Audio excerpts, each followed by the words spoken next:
We've qualified for the World Cup. Go and compete. Kick us off, brother. Okay, let me think what I'll say. I'll just say, welcome to the podcast.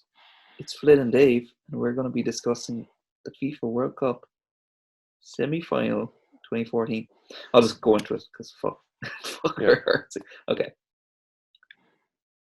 Hello, and welcome. Fuck's sake. You put me off there.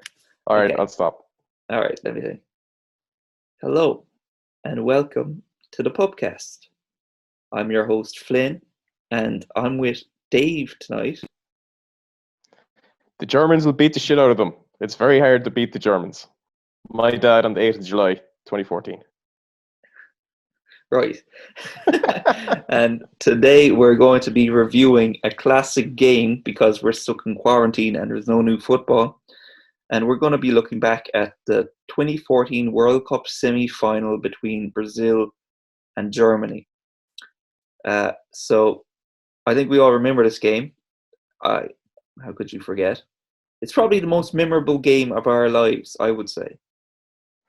I have a confession to make. I actually didn't watch this game live. I had GA training. So the first time I watched this game fully was yesterday night. Yeah. Wow. And I came in the door at 6-0. And my dad was sitting down watching it. And I was like, what the fuck is going on? And he's like, well, I fucking told you in the field earlier, you clown. And I was like, yeah, you're right. Fucking pleased as punch with himself. Oh, yeah, delighted. Thinks he's a fucking football pundit now because he got that right. But, yeah, crazy game. And it's weird because I remember the Holland-Spain game more fondly. Remember the 5-1. Oh, yeah. Jeez, yeah, I forgot that was the same World Cup. I just thought that was so much fun. And a bit more shocking because Spain were like the best team. I thought that was more, well, actually, no, that's a lie. It wasn't more shocking to me, but it was extremely surprising to see Spain, who had won the last Euros, World Cup, and Euros in a row, and they just got dumped out by Holland, who weren't great and haven't been great for a long time. They were at the end of the cycle, and it was Louis van Gaal, who at the time was a washed-up manager, who then went to United. Did he got the United job based on that, or was he already going to United? No, based on that. He was done pretty much as a manager. He was at Alkmaar before that. And then everyone was high on him because he somehow got Robin and Van Persie and all these guys to play good again. And didn't he subbed the keeper before the penalty shootout? He subbed on Tim Krul. That was his idea. That was his master plan thing. No one had ever really thought of that before. And then Silicon went to Barcelona because of it, which was weird as well. Yeah, it was weird. Is Van Gaal retired now? He's fully retired now, yeah. All right. Well, shit, got a little off topic there. But I love that. Yeah, he was all right. I mean, of all the bad managers we've had since Ferguson left, he was the most boring football-wise, but the most entertaining outside of football-wise. Yeah, I mean, I don't think I couldn't dislike Van Gaal that much, but God, his United team were horrible, really horrible. Oh, terrible. Yeah, terrible. He bought terrible players. Depay, Schneiderlin, Di Maria. He did bring through. Yeah, but Di Maria was good until his house got robbed, so I always let him off. Jeez, his house must have been robbed pretty quick after he started playing. He played well at the start, and then I think his house got robbed in January or February. And then that's it when it took a nosedive. Because people forget about Di Maria. He didn't want to go to United anyway. Like, he came out in public and said, I don't want to leave Madrid. Stop this from happening. And then he went to United. So he didn't want to be there in the first place. So I always think Di Maria gets a raw deal. But, yeah, Van Gaal. What else happened in this World Cup? I was actually looking through the results. Pretty boring World Cup outside. It was a bit boring, yeah. Like, outside of the Germany, because even Germany's results going into it, but yeah, they barely won any games going into it. I think they beat like Algeria in extra time. Brazil were really bad going into it as well. They won. They beat Chile on penalties.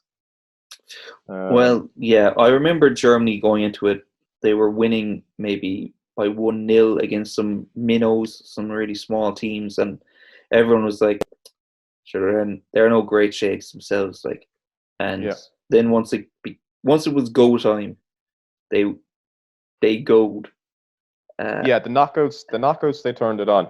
In the group stages, they drew with Ghana 2-all. Do you remember that? No, I don't. That's Because like Ghana, when yeah, 2010 when Switzerland beat Spain. yeah, People don't remember that, but like I completely. Switzerland Oh yeah, beat they the best won. team in the world. Yeah, they won 1-0. Yeah. So Germany's results in going into this were they beat Portugal 4-0. Portugal with Ronaldo, but I think he was injured going into it. They drew with Ghana 2-all.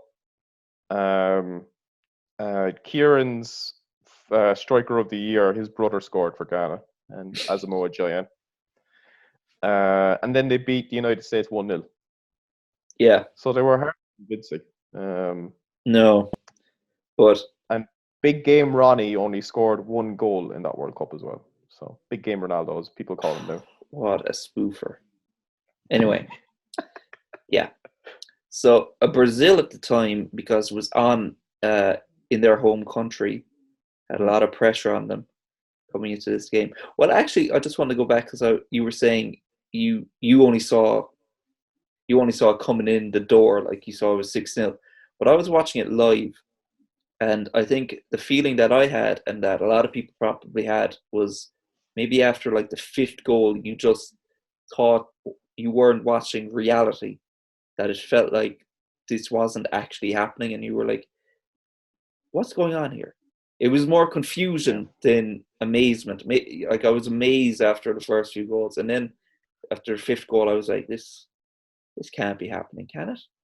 And Watching the game last night, it was like the tempo for the first 5 minutes was really fast. People were diving into oh tackles. It yeah, was end to end, crazy. only And one booking though, which is mad. yeah, crazy. The whole game. David Luiz was being like typical David Luiz. He was like upright wing 1 second, then he was Yeah, at centre half, then going up striker. It was hilarious.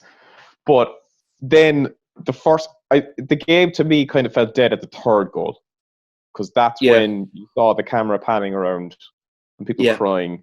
hmm Because before this World Cup in general in Brazil, like the country economically was doing really bad. They didn't want it at all. Oh, they were puked. The people were puked that they had to host this while they're dying in the street. Like they can't build any hospitals or anything.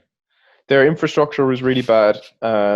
Anyway, they cut funding from hospitals and schools to go in to build the stadiums. And the stadiums Yeah, were built by the government who owned a building company. So he basically contracted the arenas for the World Cup and the Olympics to himself. Built the yeah, arenas, yeah. And the put World the Cup. country. Sorry, Yeah, the World Cup and the Olympics in like 2 years. he put the country into debt basically hmm to fund himself. I read some crazy stats. 250,000 people were homeless because they knocked down loads of like the shanty houses Yeah, to build the arenas, and 18 million people were living in poverty in Brazil. And of the 3.3 million tickets that were sold for the World Cup, only 400,000 of them were given to Brazilians, which is brilliant. crazy. What a Like, proud day for Brazil.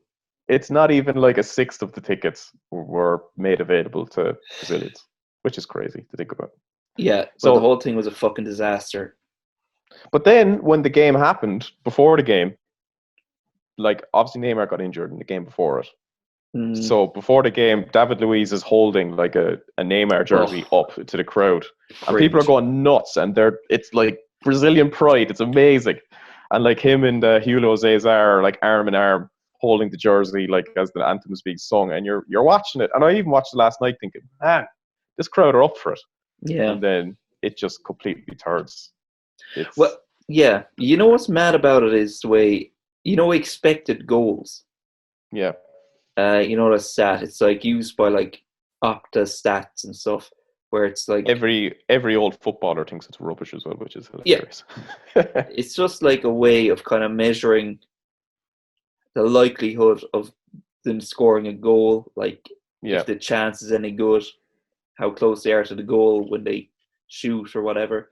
And yeah. it's generally on a game to game basis, it's not that accurate. But No. overall, it's fairly close. I mean, it has to be because it's just statistical analysis of games. But in Germany, Brazil, the expected goals for Germany was like 3.1, and expected goals for Brazil was like 1.7, which means they were expected to score 2 goals, and Germany was expected to score 3 goals. I thought it'd be higher because a lot of it wasn't as if any of Germany's goals were like outside the box. Because how it works is like a shot from the halfway line is like 0.2 or something. Yeah. And then as you get closer, it's like, I don't know. I think like a shot next to the goal is like 2.0 or something like that. So it's kind of weird that it was only 3.5. It's not even every 3. Goal. Yeah, because every goal was basically in the box, which was hilarious. Yeah, but I think it was taking into account that a defender should have stopped it or a goalkeeper should have saved it. And yeah, that's true. It was and these statistics can take into account a team just absolutely crumbling and imploding like under pressure. They can't take that into account, which is... I agree. Yeah. And it's a very American stat, and it works in American sports because generally they're indoors. Or in baseball, they're done in places where like the weather isn't going to change too much. Whereas football, it could be raining or there could be a bobble on the pitch. Yeah. You don't know. So all American sports are really high scoring games. So they have much, much more data for it to be more like accurate or to mean something. Whereas in soccer, one of the things American public hate about soccer is it's low scoring.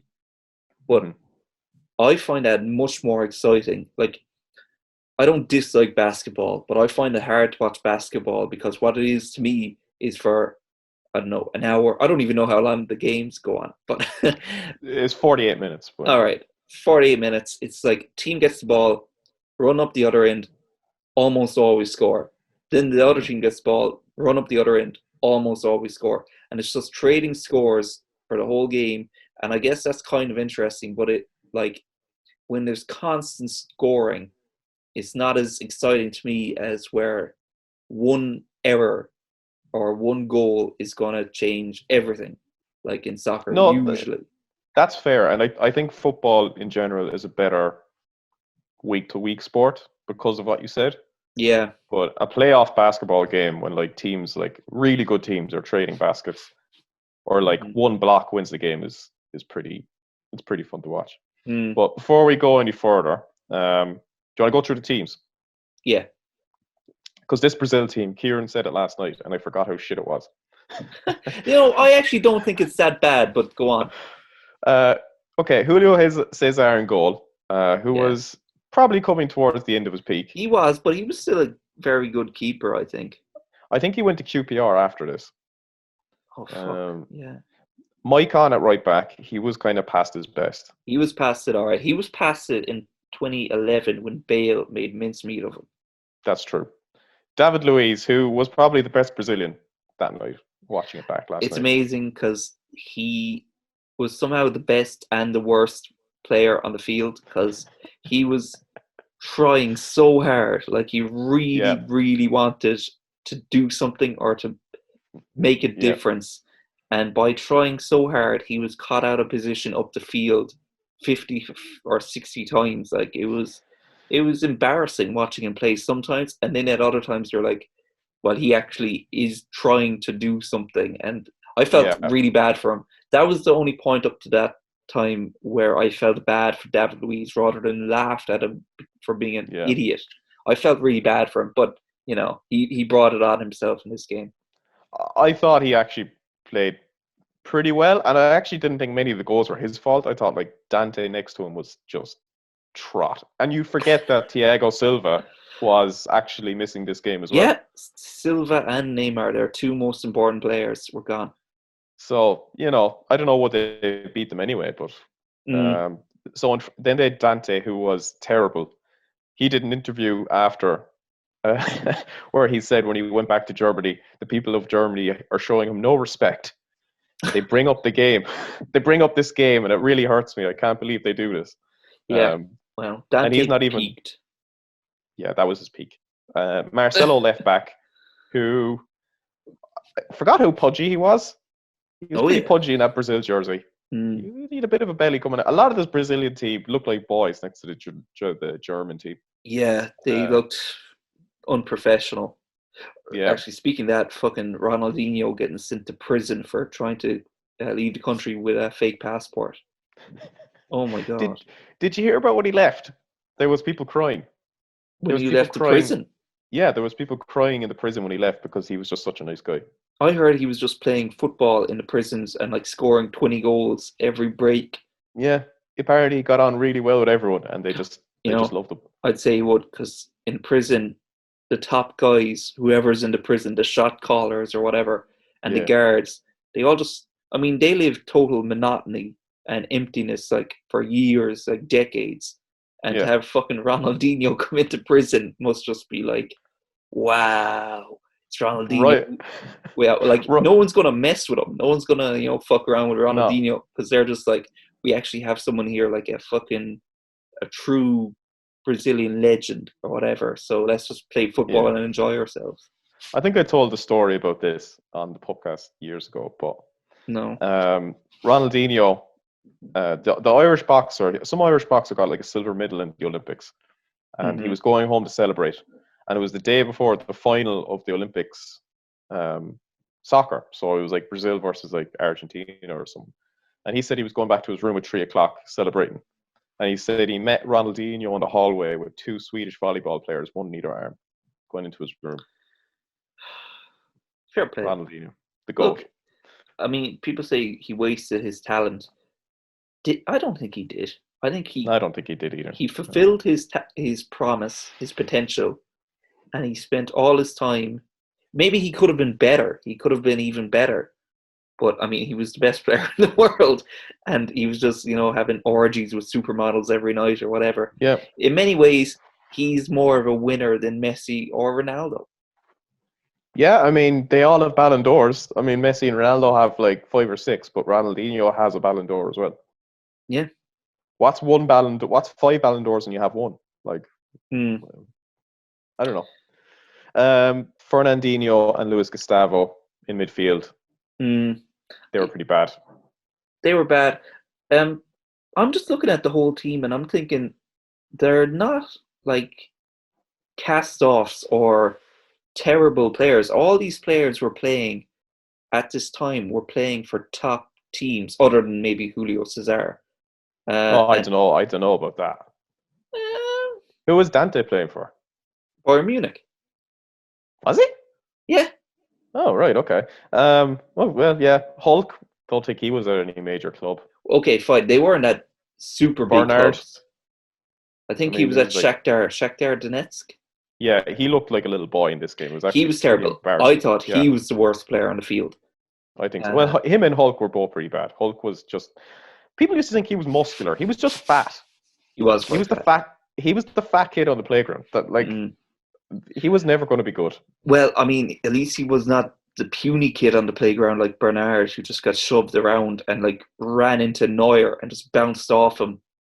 It was embarrassing watching Bernard play. And it was like he was crying. It was like he had tears in his eyes while he was playing. Yeah, he was pretty bad. Oscar behind Fred. Oscar was bad until the goal. He got a nice goal at the end, but he was pretty bad. Fred. Yeah. Okay. In the stream I was watching, Fred, when Shirley scores his first goal, the commentator goes, "Oh, and now the Brazilian fans are booing the jerk." Oh no, wait, they're actually booing Fred as he goes off the field. Yeah, his life was ruined by this game more than anyone. I think he had to leave Brazil. Yeah, he never played for Brazil again, and he had to leave the country. Yeah. And he was not bad for them. He was okay. Not in this game. In this game, he was awful. But I'm looking at his record for Brazil, and he had 18 goals in 39 appearances. So he had a goal every 2 games, which is like for a top team like Brazil. Yeah. That's a good return. He was the striker for 2 years, and I remember even they played England in a friendly, and he scored. And like all the ITV pundits were like, "Wow, Fred, this guy, he just knows how to play as a striker, hold up the ball, get in behind." I know. He's a bit like every so often there's an England player, an England striker comes along, and they're like, they should be giving a chance to this fella instead of sticking with, the old guard who are just there based on reputation. Well, that's what Fred was from Brazil. He was a guy who wasn't there based on reputation or glamour. He was there because he was doing the business and he was producing, when they needed it. And he's like a hard-working striker. And I agree. And this is what happened to him. On the Brazilian bench, Dani Alves was a sub. I'm assuming he was injured. Jeez, I can't even remember. I would assume so, because even then, Dani Alves was world class, probably the best right back in the world. So, and Mike Gunn was old. The Germany team: Neuer, Lahm, Boateng, Hummels, and Benedict Oedes, who was the most Sunday league left back I've ever seen on a professional field. He was like a third centre back. He didn't get forward at all. Every time he got the ball, he just lumped it. I remember I was watching highlights before doing this, and I just saw him show up, and I'm like, "Who the fuck is this guy again?" I can't even remember his name. Like, how it is, but I don't know what he was doing at left back. He played the whole game, so good for him. Yeah, he did something right. Khedira Schweinsteiger. Schweinsteiger was brilliant, and Khedira. I forgot how athletic Khedira was. Yeah. He's just a workhorse. Yeah, he was. He was a good player. Mueller was unbelievable. It was weird seeing him play right wing and actually dribbling past people. But man, you'd forget actually how good he was. He's a unique player. He's very unusual. There's no one in the past 20 years that I could compare Mueller to at all. Like he's like a slow, kind of lanky, like not super athletic, and he's not like a fast, tricky winger, and he's not a striker, and he's not an attacking midfielder, but he's just up there and doing everything right and just killing people. I think he's a great player, amazing player. I read an interview about, when they give like FIFA players ratings. Yeah. They said Thomas Mueller is the most difficult fella to make because he's not fast. Yeah. He's not like an incredibly good finisher. Like everything he's good at is like intelligence, but you can't make a player intelligent in FIFA. It's how you control them. Yeah. Actually, in terms of play style, he does remind me a little bit of Iwobi, but Iwobi is an idiot. Iwobi is what Mueller would be. Yeah, that's what I'm saying. Mueller is like a really clever Iwobi. He's like an Iwobi that got the crayon taken out of his nose or something. You know what I mean? Possibly, yeah. So Iwobi's Homer Simpson. Yeah. Yeah, that's not bad. Mean, if he had just a little bit more intelligence, he'd be like Mueller. A lot more intelligence. Yeah, okay. I think you're underselling Mueller. Cruz was an attacking midfielder, which was kind of weird considering he's been a defensive midfielder for Madrid for so long. Deep line playmaker. Özil was relatively quiet. I think he set up a goal. He was. I remember because since he's an Arsenal player, I had to, mark for him. And he was really disappointing. He was the most disappointing German player, I thought. Yeah, on the field. He missed a big chance at the end to make it 8 as well. Yeah. Should have been 8. Just to rub the salt in. And Klose was up top. And, I mean, it's good that he beat Ronaldo's record, but does he really deserve to beat Ronaldo's record? It would have been nice if Ronaldo kept that. I don't know. I know. It's a bit weird because it's his only real achievement, but it's an incredible achievement. To score a few goals in the World Cup, like more than a handful, is a great achievement. And to do it over like generations, because it was over generations. It's the highest level, you would think, of football. The hardest thing to do, score goals at the World Cup. And he's done it more than anyone. And I still don't think of him as a great player. No, I don't either. He actually played in less World Cups than Ronaldo too.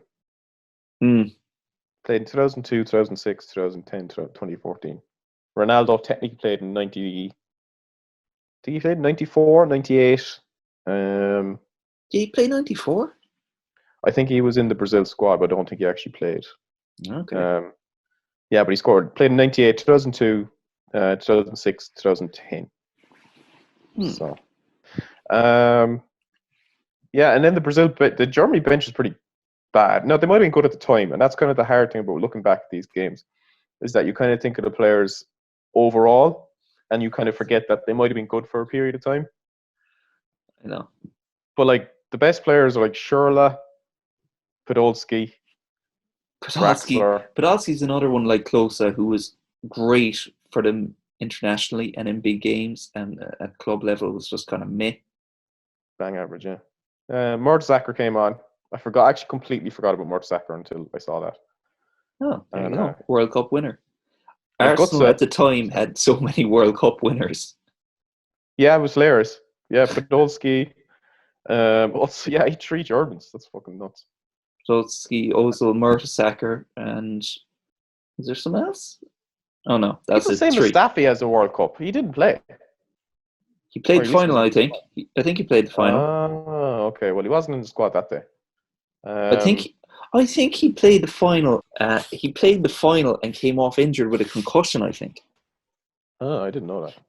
I think he did. I might be thinking of Christoph Kramer. That was Kramer, yeah. Didn't he break his ass or something? Or was that a different break his ass? I think Christoph Kramer broke his ass or something. Maybe that was a different game. There was something about Christoph Kramer, and he broke some bone in his ass or something. I don't know. Yeah, so they're the teams. The goals, like none of them are really great. Charlotte's last one was kind of good, but none of them were None of them were great goals. No. The game itself was pretty boring after half an hour. Yeah, I mean, it's the game of the decade, but it wasn't a great game. It was just for what it was. Yeah, the moment. Shout out to the FIFA television production crew, because for like years, like they were kind of famous for like picking out hot women in the crowd. Yeah. In this game, they played it perfectly. They must have found every crying kid. Yeah, and every crying. It was. Jesus, it was brutal. It was horrendous. It was amazing. The tears flowing out around 3-0 were amazing. People screaming into the air, like into the night sky. Yeah, it's amazing. It was a weird game overall. I didn't even feel like anyone in the Germany team played that amazingly. No, I thought Neuer was brilliant. Did he make any saves though? He made a few saves. That's what I'm saying, is that Brazil had a couple chances where Neuer bailed out Germany. And this cannot make sense. I'm looking at the stats now. Brazil had 18 shots. Yeah. They had more shots. They had more shots than Germany. Yeah, 8 on target. Germany had 14 shots, 10 on target. Jesus. Yeah, maybe just watching it back or what. That's what I'm saying about those stats, the expected goals. It's like a total anomaly. Like that on another day, that game is 3-2 or 2-1 or something. Yeah. And you know what I was thinking last night as well, watching it? Like at the time, we all said, "Man, this is a great Germany team." Well, they were. I don't know. I think they were. They were all very good players who came into their own at the right time. And had a good manager who knew how to use them. I mean, if you look at them, I think Kroos, Ozil, Muller, Schweinsteiger, Hummels, Boateng, Lam, and Neuer are all in conversation for the best in their position of the past 15, 20 years. No, you're right. You are right, actually. I suppose I was just thinking in the way they actually performed in this World Cup. Oh, they just got the job done, yeah.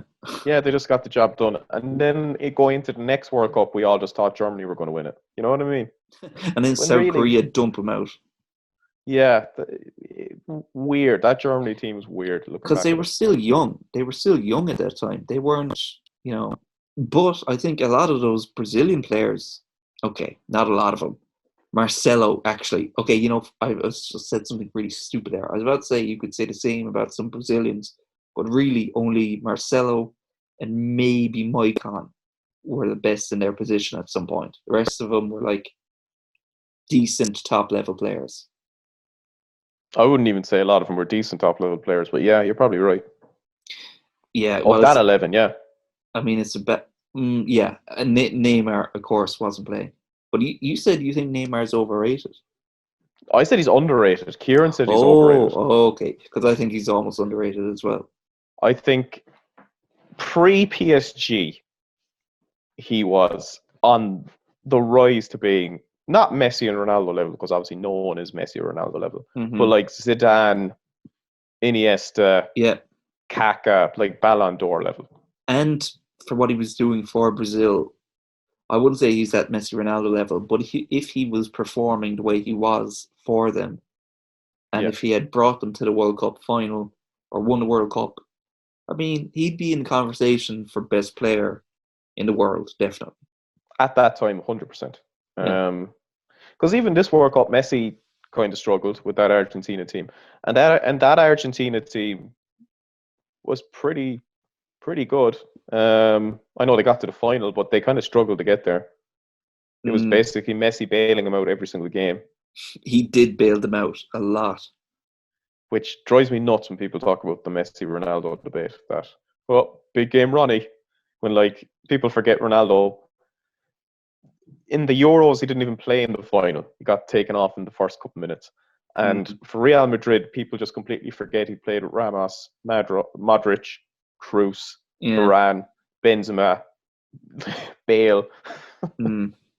It's like people pretend that Ronaldo played with complete scrubs his entire career. Like the United team he played in was probably one of the best United teams ever. Yeah, definitely. I think it was better than the treble. Some people say that, yeah. I wouldn't say so because I still think 3 trophies is better than 2, but yeah, it's a fair point. I mean, not Messi. Ronaldo, Tevez, Rooney up front is a decent attack. It's pretty good, but I actually looked back at the stats a couple months back and I said it to you because people, they were making those like Liverpool United 11s. But Dwight York contributed like to nearly 30 goals that season. Right. Which is more than what Salah and Mane were going to do this year. David Beckham had like numbers that were pretty much the same as De Bruyne. Right. Scholes had like 10 goals, 10 assists, something like that. Crazy numbers. But I just think in general we kind of don't look back at that United team as good as it was. No. I think Cole and York had more goals than like Salah, Firmino, and Mane would have got. Well, when I think of that United team, actually what I think of is them in that big, terrible stadium in Russia in the penalty shootout, which seemed to go on forever in a pretty poor game. Yeah. I feel like that's the moment between like old and new football for me. Like there's no set defining criteria, but it's just like the size of the jerseys, the haircuts, and just the kind of atmosphere. I think of it as the past, and everything after that I think of as current. I know, it's kind of weird. No, I get what you're saying. I think for me, Euro 2004 is. Right. Because it was just before Ronaldo played in it, but it was just before Messi and Ronaldo started getting good. Yeah. Greece won it. I think Zidane, Pires, all those players were playing then, and they were kind of at the end then. I know they got to a World Cup 2 years later, but to me, I get what you're saying, but to me, I think 2004, for me anyway, is that kind of thing where it's like old football versus new football. But this game is kind of hard to talk about because the game itself was kind of over after 30 minutes. Like, there's no highlights or flashpoints. It's everything around it that's interesting. It's just a big collective trauma for the people of Brazil, and they'll never get over it. You can never, even if they had the World Cup in Brazil again, and they beat Germany in the World Cup and won the World Cup, it still happened. Like, you can't. I mean, no. The most shocking game of football that I missed for a Barry Rowe hurling training. I'd even go so far as to say it's the greatest humiliation for any country that didn't involve war. Ooh. that didn't involve like fighting or shooting or anything like that. It just the biggest embarrassment for any In, country in sport or just in general? in general. Wow. Can you think of anything? America have probably done something. They've probably done something all right. Yeah. They've probably done something. But it probably involved like oil and shooting or something. Yeah, it is probably based on war. I can't think of anything off the top of my head. It's a hot take. It's a boiling hot take. Well, I mean, the whole world was watching them in their sport, in their home. It's their religion more than a sport, and it destroyed the country. It basically drove them further into poverty. Yeah. And because it's their religion, it'd be like Catholics, like if Jesus just got spanked or something, and they were like, "Oh no!" It was like that collective, like, "Oh my God!" If Jesus did like a Muhammad Ali, I'm gonna come back on the 7th day on Easter Sunday, and then just didn't rise. Jesus, if they went to the tomb and Jesus was lying there dead, like it was all bullshit. He's just rotting, and it's all shit. In fact, it's even worse than that because they could keep it to themselves. Like no one has to know. They could just say, "Oh yeah, he walked out there." This happened on TV, and there's records of it forever.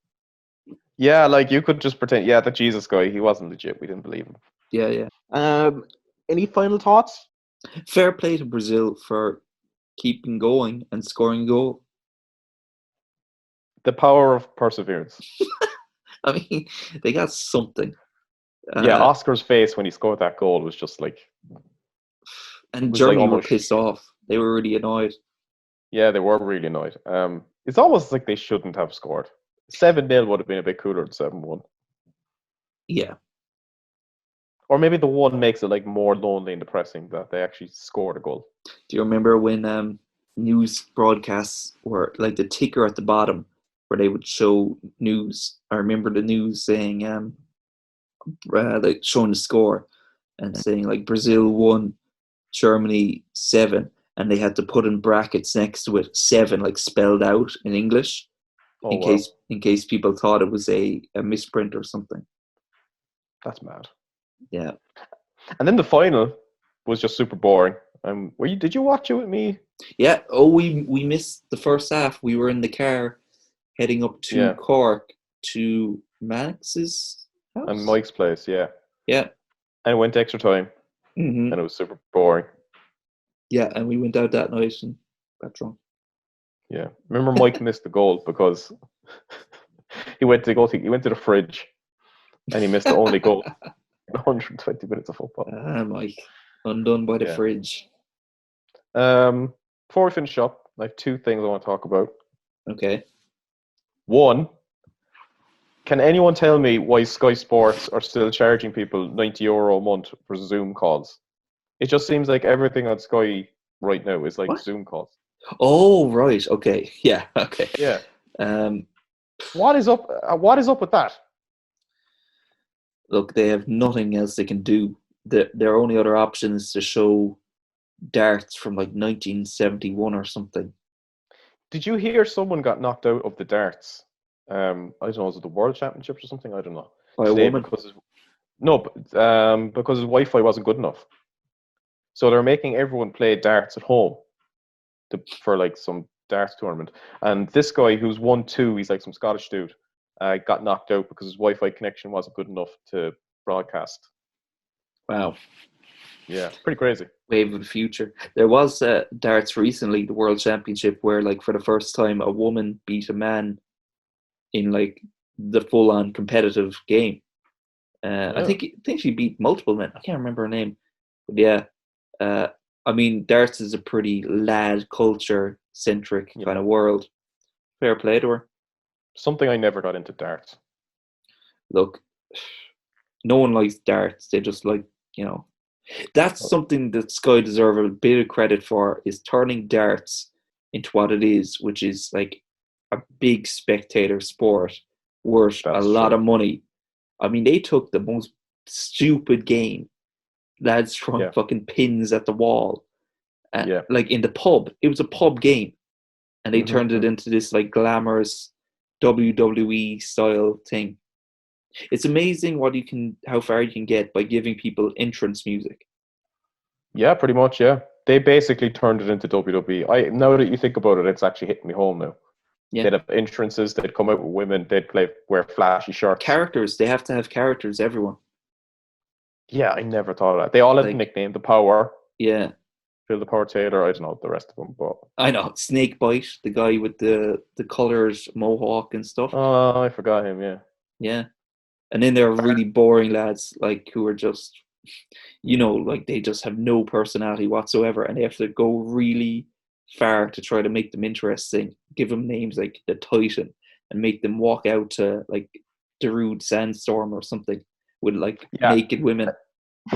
and you can always tell it's not songs they don't listen to themselves. You can tell Oh, they God. all listen to, like, I don't know, like Johnny Cash and then some weird 80s pop music or something. You know what I mean? Yeah. Like, they don't listen to, like, I Got the Power and stuff like that. Oh, I know. So, yeah, Sky Sports, the fact people aren't cancelling their subscriptions, even though it's Gary Neville and Jamie Redknapp on, like, 30-minute Zoom calls talking about economics, which who wants to hear about them talk about that? Or Jamie Carragher picking his best 11 of players that haven't played for the I same know. club. And it's just, I don't know. I mean, now was the time to cancel your satellite TV subscription, really. If you haven't done it by now, you probably aren't going to do it, though. You just have it. Yeah, it's a fair point. I don't know. I just find it bizarre. Second thing, we have a little bit of time, but I still haven't finished Godfather 2. Remember I watched it, like, I told you I was fuck's going to sake. watch it like a week ago. Yeah. I just find that movie so boring, and I don't know why. Well, I can kind of understand, because the whole two timelines thing is a bit weird. And when it came out, a lot of people were very confused by that. They were like, what's this about? Like, why are you even showing us two storylines that don't even seem to connect at all? There doesn't seem to be much relationship between them. I like it. I don't know what to tell you, Dave. I think it's a great movie. Great acting, great characters, drama. I think that about Godfather 1, but I don't think about it for Godfather 2. I think that De Niro's kind of boring up until the point he shoots the Don. Yeah, he won the Oscar. I don't think it's that great. I mean, he's No. had much better performances. I think that's kind of boring. Well, I think, sorry, go on. I think Michael Corleone is still, obviously it's Pacino at his best. Mm-hmm. But I don't know, it just seems to lose a lot of its charm that was there in Godfather 1. I will say it's missing a couple things. One is Brando, obviously, the Godfather. Yeah. He's not in the Godfather. But it was a big deal that De Niro, who's not a star at the time, he was not famous at the time, really. He was in a couple of small kind of indie movies, popular indie movies. But when he was cast to be young Marlon Brando as a young up-and-coming actor, it was like a big passing the torch moment. That it's like, this is now the new Brando. And everyone's like, oh, wow. And he actually lived up to it, which is amazing. It's very rare to get moments where it's really clear that there's a passing of the torch going on, other than like boxing, where like they literally fight. Yeah. But like in acting or whatever, you wouldn't say, oh, the new Spielberg. There's no moment where like Spielberg says, okay, you're the new Spielberg to some director. But this was really a moment. This was a moment where it was like, this is the new Brando. Yeah, maybe it was. Maybe I did pick up on that. But I don't know. I just find it boring. I got to the intermission part, and I haven't watched it in a week. I don't know what it is about Godfather 2. I just can't finish it. I don't know why. Give Godfather 3 a watch, so. Yeah, I'm afraid to watch that. I actually watched Donnie Brasco the other day, and that's an incredibly boring movie. I don't get it. I didn't think it was that good. It's like half good, half bad. Half was really good, and then half was like a TV Emmerdale movie. And pretty much. They could have done so much more with those characters. Like, it's such a really interesting story, but so much of it, they're just sitting in bars, and it's like, hey, Donnie, you a rat? And it's like, what, me? No way. It's like, okay, forget about it. I was never really a fan of Johnny Depp anyway, but I wasn't either. I thought he was good in this, though. He was all right. I just feel like when he's acting, there's no personality in him at all. I don't know why. Wow, I've never heard someone say that before. In that movie, anyway. Yeah, if anything, people say he's too much of a personality. Maybe just that movie he had very little personality, but I don't know. I don't get why people thought that was a good movie at all. I thought it was boring. And Pacino's just this loser. I thought that was kind of interesting that Pacino is playing like a small-time loser rather than Scarface. Maybe so. Could you imagine if The Rock all of a sudden just became a complete loser in the next movie he did? Wouldn't it be like so jarring? Yeah, it would. Well, sure. I mean, Pacino has played so many gangsters. He's just covered every type of gangster from The Godfather, Scarface, Carlito's Way, and he might as well have just played a total loser at some point. Just to round it out. And one other movie thing, I watched Contagion the other night. I actually haven't seen it. It is kind of accurate to what's happening now. It's obviously the numbers are way out of scale. Yeah. And obviously we haven't had anarchy rules and all that kind of stuff. Mm-hmm. But it's a movie with a huge cast, and it's just time passes. Nothing happens in it. Like there's no like, oh, Jude Law is actually going to find the cure for the virus, or actually Matt Damon's going to do something to save it, or Lawrence Fishburne, or so it's a bit like a day in the life of these characters, is it? Or basically, it's just basically them living their lives during it. And when they get the cure for the virus, it's not even a big part of the movie. It's like in a montage. Yeah, but I don't know. Terrible movie, and it's like really highly rated on Netflix. Don't watch it. It's a trick. Don't watch it. I like that director though, but I won't get into it right now. We'll be talking for another hour. Yeah. Anyway, I gotta go and make dinner. So, I forget you're on such a different time zone. Yeah, it's like 6:30 now. It's weird, and yeah, it's 11:30 for you. Yeah. All right, we'll wrap it up there. A great discussion about Brazil's humiliation, the greatest humiliation by any country ever outside of war. And said by Flit. And a bit on Godfather II. Anyway, that's our lot for this week. We'll be back with you again soon on the PUPcast with a regular edition, maybe. So maybe, why not? Yeah, we'll see you next time on the PUPcast. See you, Flip. See ya. You've been listening to the Put 'em Under Pressure podcast. To keep up to date with all of our content, give us a follow on Spotify, YouTube, and Facebook. Outro music. Boom. That was good. That was good, man. Yeah. We'll prepare and we'll go and we'll do our best. We'll put them under pressure.